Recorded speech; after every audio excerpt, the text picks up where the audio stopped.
Welcome back to Cultural Breakdown from Focus Press. I'm Jack Wilkie, and excited to get into week 2 of this new show. I want to thank everybody who liked, commented, shared last week. We got great feedback on it, and really enjoy doing it. Something I look forward to doing now each week. Last week we looked at Harrison Butker and the speech that kind of set the internet on fire.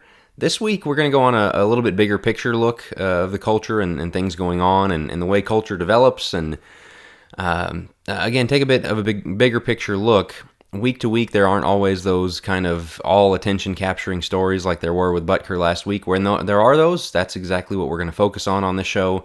Other weeks, we're going to go look at some more thematic things, some, as I said, bigger picture. But I say all that to say, if there is a story that really captures your attention, something that you would like to see covered on this show, leave a comment. Whether you're watching this here on YouTube, on my site, jackwilkie.co, wherever you may be catching it on Facebook as well, through our Focus Press channels there, send a message, leave a comment, and say, I'd be interested to hear you talk about this, and so we'll take those into consideration.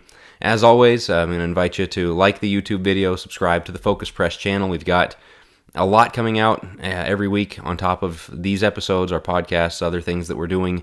I'm going to start some short videos soon, going along with my Sunday school catch-up book. And so, yeah, just lots of content coming. Be sure you're subscribed to get the latest. What I want to talk about this week is 2 potential futures, both for the church, for the country, for the society we live in, and really what's going to dictate those futures. And it's one of those where we can learn from history so we don't repeat history. We can look back and see what did happen and do things a little bit differently. And these 2 futures that we have in front of us, I think, are brilliantly depicted in 2 Norman Rockwell paintings. I grew up with a grandmother who is a gigantic Norman Rockwell fan, and so I've always had an affinity for his work, and I'm sure you're familiar with it. 1950s, very nostalgic, kind of very set in that time period paintings that he did. But there were 2 in particular that I've seen on social media recently. I had not seen them before, and with both of them, they leave such a powerful sense as you stare at them and get everything that's going on. And so I want to get into those and then talk about the implications that they have for our future. Looking at our first one, this is one done by Rockwell in 1959 called Easter Morning.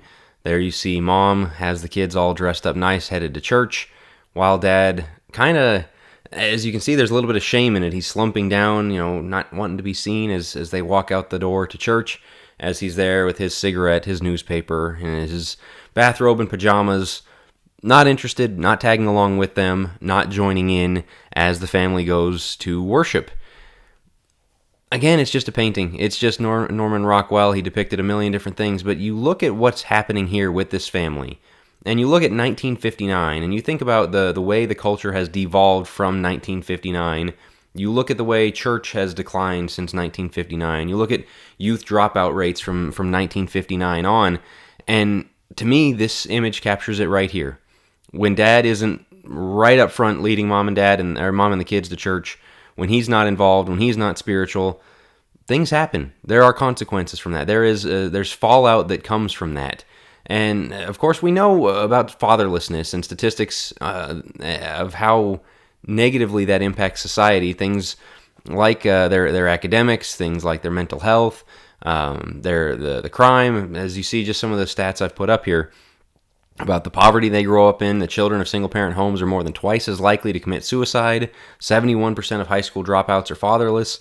That if Dad is not there and involved, it's a really big problem. It's an issue in their development, and when that happens, when we have fatherlessness, society starts collapsing because these are the results among children. And now we're at a time where I think it's half of all children are not born to married parents. While they might have a dad in the home, it might be a cohabitation situation or whatever, but without that commitment, a lot of times it ends up Dad's not around. Mom and Dad, there's the shared custody, and this is the normal we've grown into since 1959 and that Rockwell painting of Dad not being fully engaged and plugged in. Well, in that picture, of course, Dad is there, but he's not leading. This is how it works. This is how society devolves. As one generation's dad isn't involved, the next one, that's where divorce starts to increase, that's where degeneracy starts to increase, and all those things. That starts with this dad sitting there reading the newspaper while mom takes the kids to church. All of the issues, the downstream effects of that. There's a really interesting article that Newsweek put out on a study by a group, I think it was a Catholic group called Communio, about fathers, their relationship, of the youth dropout rate, and all of those things that contribute to where we are. Very interestingly, the man who put on the research quoted an Oxford University Press study where he said they disproportionately found was that an adult's description of his or her relationship being warm and close with her dad was the biggest predictor of whether or not that adult practiced faith as an adult. So you need dad being warm, but dad being close, dad building a relationship with his kids for the kids to have the faith. But there's kind of an aside to that of dad has to have faith too. If dad's not going to church, if dad's not leading the family spiritually, what's going to happen? If dad is doing what the Norman Rockwell guy is doing, they're not going to have a faith to pick up for themselves. I've said it many times. I have no plans to leave my kids $1 billion inheritance because I don't have $1 billion. I can't pass them on the faith if I don't have the faith, if I'm not leading them in that way. Continuing on in this Newsweek story about the Communio study, the man said 80% of everybody in the pews on Sunday morning grew up in a home with continuously married biological parents. That is incredible. 4 out of 5 people in every church building in the country had continuously married biological parents. That's just staggering. That's something that you look at the loss rate, you look at what we need to do to strengthen the church. It is in the home, and it is with dad leading, not doing the Norman Rockwell thing there. He goes on to say there, underlined at the bottom, what they're not frequently understanding is that what's driving the loss of people from the pews is the collapse of the family itself. I mean, you can put those things together, that the church is a family of families, and as the family fell apart, society has fallen apart. And as the family has fallen apart, church has gone in decline. And we're feeling the consequences of this that starts with the Norman Rockwell guy sitting there while mom takes the kids to church. Also, another study, Lifeway Research, and I thought this one was fascinating. It's one of those correlation doesn't equal causation, but this says so much. And everybody kind of understands this, that Mother's Day is a big day for churches. This Lifeway Research found that the highest attended days were Christmas, Easter, and then number 3, Mother's Day. But what they also found is Father's Day didn't really move the needle. He says, Scott McConnell, who directed the Lifeway Research study, said, clearly, mothers want to be present for the affirmation that is typically offered in most churches, but families also are present knowing their attendance will honor their mother. Many families make church attendance on Mother's Day nearly obligatory. But going on from there, that last paragraph, he says, the attendance difference between Mother's Day and Father's Day is telling. Either churches are less effective in affirming fathers, or families believe Christian fathers don't value their participation in worship services. Think about that for a minute. Mother's Day, even kids that don't, grown adult kids that haven't been to church all year long, they'll go to church with mom. I've had people like that in congregations where I've preached, where we didn't see them all year long, maybe on Christmas. Mother's Day, okay, I'll go to church for mom. Okay, great, hopefully that results in them maybe a foot in the door to coming back. A lot of times it doesn't, they're just honoring mom. Why not Father's Day? Why is it not considered important to dad? And why is it not important for the kids to get there with dad? This is the social way we look at all this. We look at women as more spiritual than men. We look at, churches have long had a majority women attendance over men. And so many times families are looked at as mom wearing the pants in the family, or she's the one dragging the religious commitment of the family. And all of these things that we're seeing leading to that Father's Day, Mother's Day thing. But then the Oxford University Press study that Communio cited, they said this, closeness to fathers matters more than closeness to mothers in religious transmission. Among evangelical fathers, there is a 25-point difference in the professed faith similarity between parent-child for children who feel emotionally close to fathers compared to those who are not close. For evangelical mothers, the difference is just 1 percentage point. Mom doesn't really move the needle for their faith. Dad does. A 25-point difference if they feel emotionally close to their father. So if they've got a good relationship with dad and he can guide them into the faith, it makes a difference. Well, when dad's doing this, that doesn't happen. And so, as I mentioned earlier, there's the downstream effects of, yeah, he's there, but he's not leading them spiritually. Well, the next generation, a lot of them weren't there. And so they're not leading them at all. And so you're seeing those effects. But in that household right there, we know the things that can happen the way the kids look at dad, it's going to go one of two ways. They are going to grow up and go, dad's right, church isn't important. Or they're going to grow up and say, church is really important, and dad doesn't get it. Dad missed the boat. Dad is not understanding what's really important. Of course, the wife, she's going to have to carry the load. Look, she's got all the kids dressed and looking sharp and ready to go. That's frustrating to her. That's a burden that she has to do all of her motherly duties, and she's got to lead the family spiritually.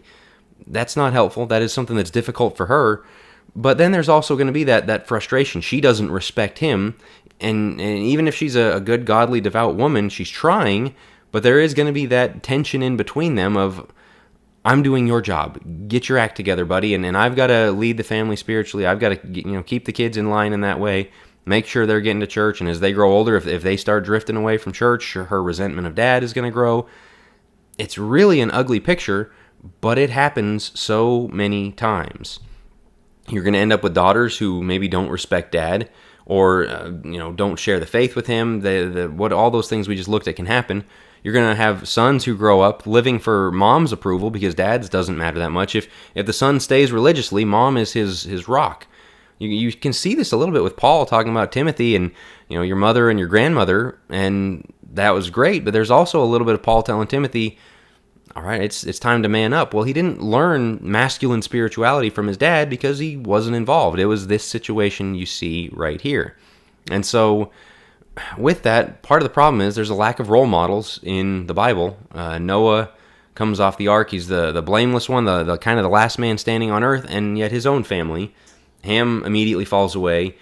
Shem and Japheth, we don't really see the world going in a great direction post-flood. Obviously, you have Abraham called by God. You have Melchizedek. You've got people here and there who seem to know God. Generally speaking, not a lot of that. Isaac, the son of promise given to Abraham, raises up Jacob and Esau, and there's a war within his own household. That's not good. Then Jacob raises up his sons with the different wives and concubines, and of course they sell Joseph into slavery and present him for dead, and everything Reuben did, and Levi and Simeon. It's a mess. The family is a disaster. And then, of course, you can go to David, and not just Solomon, but Absalom and Tamar, and everything involved in the biblical families. We don't have a lot of good role models. You don't have a lot of good social role models. You don't. In the church, we need more and more role models, people that we can look to. You think about how many giants in the faith who, fantastic preachers, converted hundreds, maybe thousands of people, and their own kids fell away. It's a really big problem that, again, we're looking at a dark future or a bright future depending on the fathers, depending on what happens. And the problems that this takes is maybe we can look at that and go, well, the dads in our church, they don't do that. They don't stay at home in their bathrobe. I guess it wouldn't be reading the newspaper. It'd be scrolling their phone. They're in church. Okay, but are they involved spiritually? Are they leading their family spiritually? You've got absent dads who just aren't there. That's a problem. You've got distant dads who don't really have a relationship with their kids too much. It's kind of mom's venue and dad's not as hands-on. I think that was more of a problem in previous generations. There's less of that today because of positive influences that have gone a better direction. But still, it can be you're the sports dad. You're there for every game. You're out there to play catch with them or shoot hoops with them and watch the game with them and take them to the game and all of those things, but maybe not the spiritual. Or the achievement dad. They're the biggest fan of their academics or their band or other extracurricular activities, and you're really invested in that, but when it comes to reading the Bible with them or pushing them into growing in the church, not so much. And then, of course, just buddy. The dad who doesn't discipline, the dad who doesn't lead, the dad who doesn't draw any lines. Those are problems that we have that lead to the kinds of issues we see. But I mentioned there were two Rockwells. This other one's more obscure. It's a little bit harder to find. If you Google it, In His Spirit is a title I've seen given to it, but I don't know if that's official. It was from a 1961 seasonal calendar that was put out with Rockwell's paintings. The direct opposite of the one we just saw. Here you have not just a dad and a son in church. You've got a dad showing his son in the hymnal where the song is to sing with him. You've got the son dressed just like dad. This is such a beautiful image. This is how it's supposed to be. And you look at this man and the son that he's raising, and you look at the first Rockwell of the man shamefully slumping down in his chair as mom leads the kids to church.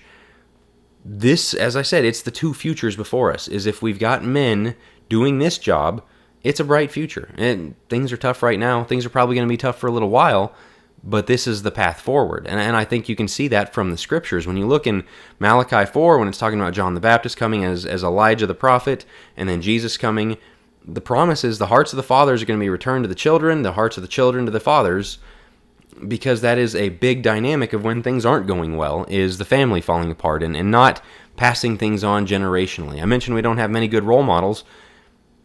Can you think of a time in the Old Testament where 2 and 3 generations in a row they strung together faithfulness? You'd have a good king and his son would mess things up. You'd have things get pretty good and start getting better, and then the next generation or 2 generations later they're back to idolatry. The return or the promise of Jesus coming and John the Baptist paving the way is, this is part of it. The hearts of the fathers with the children with their fathers. You can add to that Ephesians 6, 1 through 4. Of course, this is about children obeying their parents, but notice, interestingly, verse 4, "You fathers, do not provoke your children to wrath, but bring them up in the training and admonition of the Lord." Fathers. Now, obviously, mom is very important in raising kids. We looked at that last week with the Harrison Butker speech. But this was specifically given to fathers to not provoke them to wrath, but to bring them up in the training and admonition of the Lord. The first Rockwell guy in the bathrobe is failing that duty. The second one, they're teaching his son to sing songs in church. That's what it looks like. That is the big difference maker there. And then, of course, Deuteronomy 6, as they were going into the promised land, and he was encouraging them to this faithfulness that would make things work for them in the land. Notice a few of the highlights here. I'm not going to read all the way 6, 1 through 9, although it's a great chapter worth reading. But he says that you need to fear the Lord. You need to keep his commandments, you, your son, and your grandson, all the days of your life. And then the promises that go with it, that your days may be prolonged, that it may be well with you, that you may multiply greatly. If you do this, things are going to go well. Now, of course, we don't have the land of Israel. It's not so much of a national promise, but any nation where the people start doing this is going to grow. There's going to be more Christians. There's going to be stronger Christian influence on society like we used to see. Like the world that fell apart around Rockwell, that was led by guys like the guy in the first painting who didn't do his job, and here we are today. And so there is a promise. There is this idea that things get better under godly fathers. But continuing on from that, as I said earlier, if you don't have it, if you don't have the $1 billion, you can't give your kids $1 billion. If fathers don't love the Lord their God with all their heart, soul, and with their strength, they can't pass it on. He tells them, "These words which I command you shall be in your heart." You've got to have the word internalized. You've got to have a walk with God. And then you teach them diligently to your children. Then you take up that task of making sure you're passing this on to the next generation. It goes a long way. It's a really, really big difference maker. Looking at one more, Psalm 127, 3 through 5. "Behold, children are a heritage from the Lord. The fruit of the womb is a reward. Like arrows in the hand of a warrior, so are the children of one's youth. Happy is the man who has his quiver full of them. They shall not be ashamed, but shall speak with their enemies in the gate." A lot of times this verse gets boiled down to a debate of how many kids you're supposed to have. You can do that with it, but really look at the point, that children are like arrows in the hand of a warrior, and you've got your quiver full of them. You won't be ashamed. You can speak with their enemies in the gate. It means you've got power, you've got sway, that you have multiplied yourself, that if you've got the faith and you're serving God, and you've got children, you've got sons that you're bringing up to do the same thing and lead their own families, that's multiplication. The Great Commission also applies to your own household, of making disciples, of seeding the next generation with all kinds of people who are faithful to God and strong and able to stand up to the task. And you think about, in a church that maybe is going wayward, the man who has raised up 4 faithful children, that they are part of swaying the direction of that church. That's what this is talking about. You're talking about, in a country where votes matter. Now you can outvote people if you raise your kids in the nurture and admonition of the Lord. Ways in which that influence can grow, this is one of the ways God prescribed to do it. And so as we look at this picture once again, this is not, there is the old trope, going back to Mother's Day and Father's Day, moms, you're the greatest, we adore moms, boy, what would we do without moms? And it's great, moms are fantastic and they're important. And then you get to Father's Day, dads, step up, do your job, get your act together. That's not what I'm here to do. I'm here to talk about how critical, how important, how big of a deal it is. We have those statistics of when dad isn't there, but when he's not connected, when he's not spiritually forming his children, when he's not doing what this guy does here, it's no wonder we have generations in which the majority, for 2 or 3 generations now, have left the church. It's no wonder that society is in decline, of the dad who isn't leading his kid to church but letting mom do it. Or isn't, maybe he goes to church with them, but the rest of the week the spiritual life is led by mom if she's doing it. Maybe neither one of them is. They're just getting their kids to church and hoping it's good enough, hoping the Bible class teachers get the job done, hoping the youth minister gets the job done, not actively saying, this is my job and I can change the world. You look at those scriptures we just looked at, those are encouraging, they are empowering, they are they're calling you a revolutionary. In a world that's falling apart, you're a warrior with a quiver full of arrows, which you can use to make a difference. I'm not going to be the president. I'm not going to be a billionaire who, like Elon Musk, and get to change the world that way. That's just not going to happen. I've currently got 4 kids, and it's my job to raise them in the nurture and admonition of the Lord. It's my job to be this dad right here, showing my kids, especially, leading my sons as they grow older to lead their own families, and my daughters what they're to look for in a husband that they can support and be a part of that as well. That's where you can make a difference. That's where the average guy is a revolutionary, is a world changer. And if you don't believe me, look at what happened. That first painting was 1959. This one was 1961. If every church dad since 1961 had been this guy, where would the church be? Where would society be? Unfortunately, we've had more church dads be the other guy, be spiritually detached from leading their family, be not involved in that way. You've got power, you've got influence, you've got the ability to really change things by being this guy. It's so important at the 2 futures that these possibilities create, that really the center of it is every dad in every Christian home making that decision. So let's talk about how. Let's talk about what can come from that. Lead by example. Morally, you need to not have things. You can't be perfect, but you look at in the Bible when guys were called blameless. It means there's nothing anybody could hold against them. If they did something wrong, they owned it, they improved on it, they got better. Lead by example. You need to be the one who is getting the family to church. You need to be the one that has a walk with God yourself. You need to not have any hidden sins that are pulling down your moral authority. And if you don't respect yourself, you're not worthy of the respect, and that throws the dynamic off. You've got to lead by example. Second, you show your family you're going to prioritize and serve the church. You're the dad who might put your foot down and be unpopular with the kids to say, we're not skipping the church for your favorite activities, for sports, for anything else. We're going to be a part of the church. We're going to serve the church. We're not going to be Sunday morning only people. We're going to be there. We're going to prioritize the church and be active, serving members of it. Practice family devotionals. Get the Bible open in your home. If you don't have children yet or they're too young, make sure it's with your wife, that you're reading the Word together, you're discussing it, you are praying together, you're singing songs to the Lord together. We've got some resources for that at Focus Press. I know it can be intimidating to start. Pick up a family worship guide. It'll give you just a 10-15 minute thing to start with every single day. Get a resource that'll get you doing that if you're not already.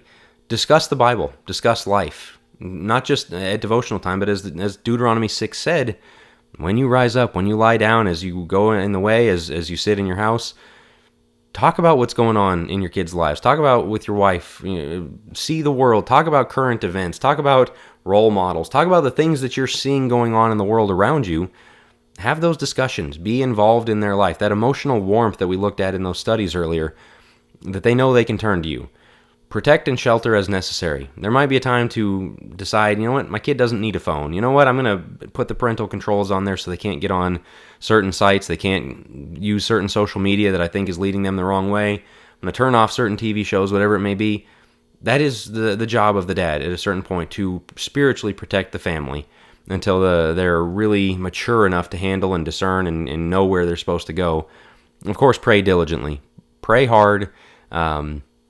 For your kids, for yourself, pray for guidance, pray for strength to get through it. This is a challenging thing, and if you look at it and go, yeah, no, I've got it figured out, I'm great at it, I've just got all the problems solved, that's probably not the right approach. It is a very humbling experience to try and be that guy, to realize the weight put on your shoulders of how much of a swing there is for if I do this wrong and if I do this God's way and do this right and faithfully as He's called me to do. A lot changes. A lot hinges on these decisions we make, and so prayer is a big part of it. If you're not a husband, if you're not a father, if you're a young man, plan on being this guy. Don't just plan on kind of, well, I want to get married and, have a wife and, we'll see how it goes. No, really look at that image and think, I want to be that guy. I want to be the guy with the son, following in my footsteps, and I'm showing him where to go. I want to be able to tell my family, imitate me as I imitate Christ. Not that I'm perfect, but that I'm trying to lead the way and to do that. And so plan on being that guy. If you're a wife or if you're a woman looking for a husband, pray diligently, applies just as well, but also respect and honor. It's so common in this society. It's so just casual how much we bash husbands, bash dads, all the commercials about, the wife has to show the stupid husband how it's done. Don't undermine. Don't be in that way. And you know what? If your husband hasn't done this, or if he's not doing this at all, still show him the reverence due the position that he has. If you're the wife taking your kids to church, keep doing that. Find male mentors for your sons as best you can in the church, but also do the 1 Peter 3 thing. Through the submissive and quiet spirit, maybe you can win him without a word. Keep doing your job. If your husband is growing into that, number one, husbands don't ever take these things and go, what, I am supposed to lead the family. Honey, I'm leading the family. Submit, get in line. This is how it goes.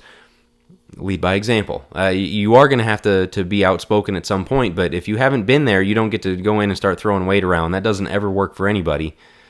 If you're that guy who's been delinquent, been withdrawn in your leadership, you don't get to just flip the tables and go, all right, we're going all in right now. You say, you know what, I've been wrong, own up to it, and grow into that leadership. And if you're a wife and your husband starts doing that, the temptation is going to be to grab the control back, grab the steering wheel of the family back from him.